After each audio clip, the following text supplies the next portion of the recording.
Hello guys, and welcome back to the unfiltered feed. And today I've decided to do something different since the World Cup is over and IPL is yet to begin. So we have got a bit of a buffer period. So I thought, why not let me share my other opinions in cricket.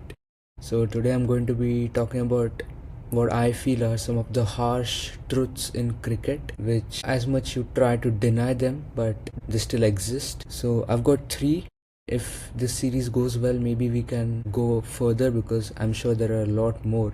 So I would also like to listen from you guys. What do you feel? So let me start with my three. The first one is that IPL players are massively underpaid, and it might sound a bit ironic because they are generally the most well paid players in the whole of world cricket, and some of the contracts that I've seen seem enormous. But what I'm talking about here is that IPL is a very big league now, so I think it is fair that we compare the IPL to other global sports leagues and not just limit it to cricket, because the numbers are genuinely enormous and go way beyond the limitations of other cricket leagues. And if you look at it in terms of numbers, the IPL on an average generates around 2 billion US dollars a year in revenue, which is a massive number, don't get me wrong there. And the players earn about 18 to 20% as compared to the revenue. So the rest of the 80% of the money does not go to the players, just around 20%, which is very low if you compare it to some of the other major leagues like the NBA. Around 50% of the revenue generated is used in player signings, which is a lot higher than the IPL. And Premier League is even higher. It spends around 60 to 70% of the money in player signings. So why is this discrepancy there in cricket, and why can't the players earn more? So the major reason that I see over here is that unlike the other major leagues, here we have a cricket board that is running the league. So the clubs as such don't have much power, or at least their power is overshadowed by the BCCI, which is running the league. So they keep around 50% of the revenue that is earned themselves. And I know that they use the money generated from this league into their other operations and to run Indian cricket as a whole. So their motive is not to just run and grow the IPL itself, but to sustain entirety of Indian cricket, which is what makes it different from the other leagues. But I'm sure there is room for that number of 18 to 20% to grow to at least as high as, I'd say, 30% for starters at least, because you can't imagine any other major league that is a global phenomena like the Premier League or NBA having even less than half of its revenue not being used for signing players, because eventually it's the players that make the league big. So I hope that happens, but this is a harsh reality which many won't really agree, or I would go as far as to say not even notice, that IPL players are underpaid.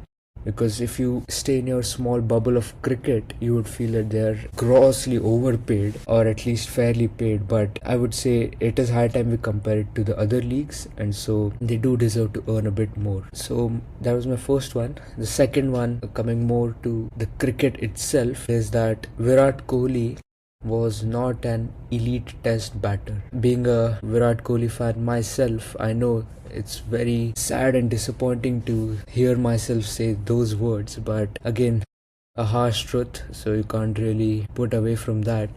But here is my explanation. His overall career, if you see, averaged around 47, scored 9.2k runs, somewhere around there, and had 30 hundreds. So I think that in itself, those numbers are quite good, but definitely they're not elite level. And I think he had one peak. So you can break down his career into three parts, and that's what I've done. The first one was from his debut in 2011 all the way to 2015, where he scored close to 3000 runs at an average of 41 and scored 1100s. That was kind of his initial years, and a first mini peak, I would say, in 2012 end to 2014 till the England series. So I think those numbers are quite good for someone who's in his initial years. And then he had the big, massive peak, which is from 2016 to 2019, where he scored around 4,200 runs at an average of close to 67, and he had 16 hundreds there and also 7 double hundreds. So that is very really cashed in, and that was his peak as a test batter. And remember that I'm only talking about test cricket over here, because I know his ODI numbers and his legacy over there is second to none. But in test cricket alone, his 2016 to 2019 peak included a lot of home cricket, I agree, on some of the better Indian wickets, but it also included an away series in Australia, England and South Africa, where he dominated in all three of them, and also, if I'm not wrong, a series in Sri Lanka. So he had quite a lot of great series away from home as well, and in home, of course, he had to do well. So those numbers are what largely up his numbers in his entire test career. And then you go to 2020 to 2024, that would be my third part of his career, where he scored around 2,000 runs at an average of under 31 and had just 300s. And that is where I really was disappointed in him, because if he was an elite test batter, the best of the lot, he wouldn't have such a massive lull in his career, which eventually led him to take the retirement, what I would say, at least a year before than he should have. But I mean, you can't, if you are Virat Kohli and you are constantly failing to score in a format that you love the most, I can see why he chose to retire earlier than he should have. So he ended up around 750-ish runs short of the golden landmark of 10k test runs, and he ended at an test average of 47, well below what everyone would have thought he would end, which is close to 50. I think if you look at it from an innings catalogue perspective, he has an insane catalogue, probably one of the best in India ever, because his innings catalogue includes a Perth 100 in 2018. He had another one in 2024, but the 2018 one was on one of the toughest batting conditions ever. He had a brilliant South Africa series, including 100 and a couple of 50s. He had a absolutely big England series in 2018 in some of the toughest batting conditions ever. And if you remove that peak, he also had, of course, his first ever 100 in Hobart 2012 was brilliant. Also had a couple of great knocks in South Africa in 2013 and in New Zealand in 2014. So he has always done well. And even in home, some of the conditions, when it got tricky, he has also batted well at home. So it is difficult to kind of take that aspect away from him. But if you look at test batters, there's a certain tier system that I would consider, and the top tier of test batters, I would include Sachin Tendulkar, Brian Lara, why not put Don Bradman there as well. And then from the recent past, I would say Joe Root and Steve Smith also make it to that tier. And then a tier below that, below the greatest of all times,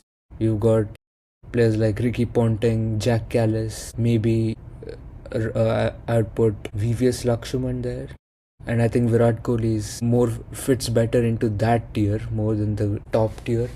And that is what makes me very sad, because all those years back when he was dominating world cricket, I really didn't expect him to not end up as one of the greatest test batters. But I think that is a harsh truth in cricket, and I would be okay with it if he ends up accepting it himself. Then I don't know why I should have a problem with it, but it will always be something that will nag me in the future as well. And in talking about the third harsh truth, for this video, the final one. It is that cricket has always been poorly managed, and this is something which has sparked a lot of debate recently ever since BCCI have been dominant not only in managing cricket but also playing cricket, and they have won trophies left, right and center.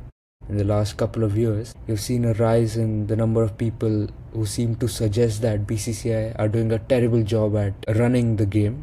And while I completely agree with them, they have done a poor job. They have not let others grow as much as they should have. I know they generate around 80% of the revenue and then they keep only 50% of it and they boast about it. I feel that cricket is in such a condition right now that you should not be proud of the fact that you keep half of the money, even if you earn 80% of that money for the world. I think you have to be a bit more, I would say, a bit less. You have to think a bit less about yourself in this situation and think about growing the game a bit more. And it's not that this system should be in place forever, but this is the stage in world cricket where you need the other boards to kind of get a push, a monetary push, so that they can set up their systems, have them in place and kind of set up a source of revenue which hopefully for them will last for a while, and then they can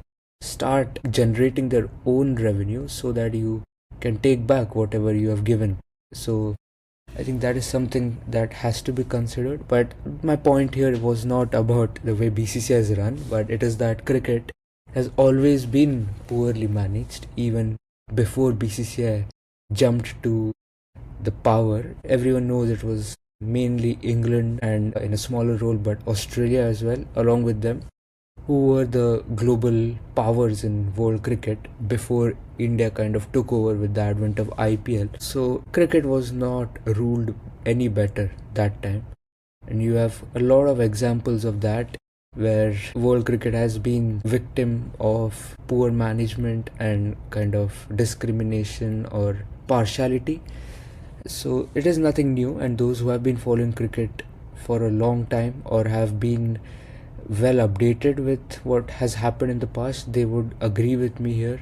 Some of the examples that I can remember are, first of all, in 1909 when cricket was seeing a lot of global interest, that was the perfect time to kind of have cricket as a global sport just like other sports, and in fact cricket was well on track for that. But then you had England who came in way and decided to only include Commonwealth countries into their cricket ecosystem and kind of gatekept the sport from other nations like the United States or Canada and other bigger nations, and that kind of ruined cricket's ambition to become a global sport all the way back in 1909. And now we can see a lot of efforts being taken and how all the fans want it to become a global sport.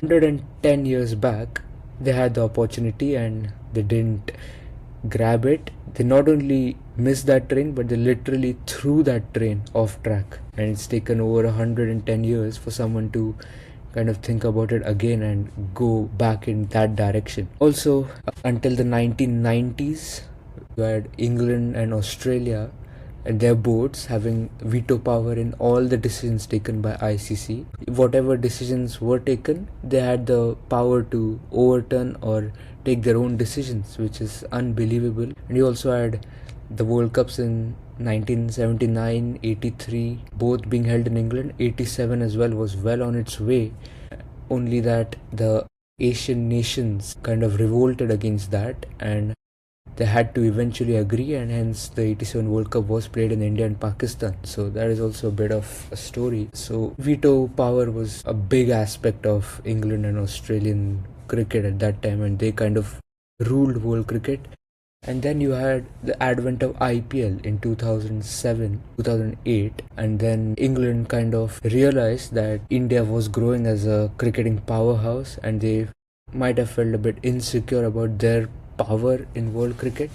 So before they were displaced by the Indians, they decided to architect the concept of the big three. And that is how India, England, Australia became the big three of world cricket, kind of superpowers, and not exactly having veto power in a direct sense. Of course, indirectly, they still do hold a lot of power, but major revenue was redirected towards these three boards, and that is still the case, though India are majorly ahead of the other two, but it's still considered to be a kind of a triopoly, I would say, in world cricket. And though there are talks of that reducing in the future, but remember that it is England who architected this current system of the big three. So cricket has never been managed as well as it should have. And while you are right in criticizing the current global power, you should not forget that they've not degraded the sport in any way, at least its leadership. It has always been bad.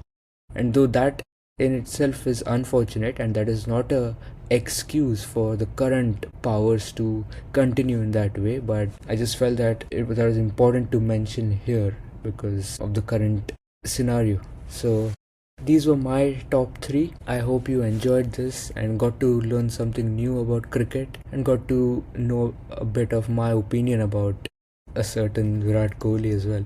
So this was hopefully just the first episode. I've got a lot more lined up, and if you enjoyed this, please like and comment down below if you liked it, and also all ears to your harsh truths in cricket. And if I find something very interesting, I will research more about it and come back with another episode.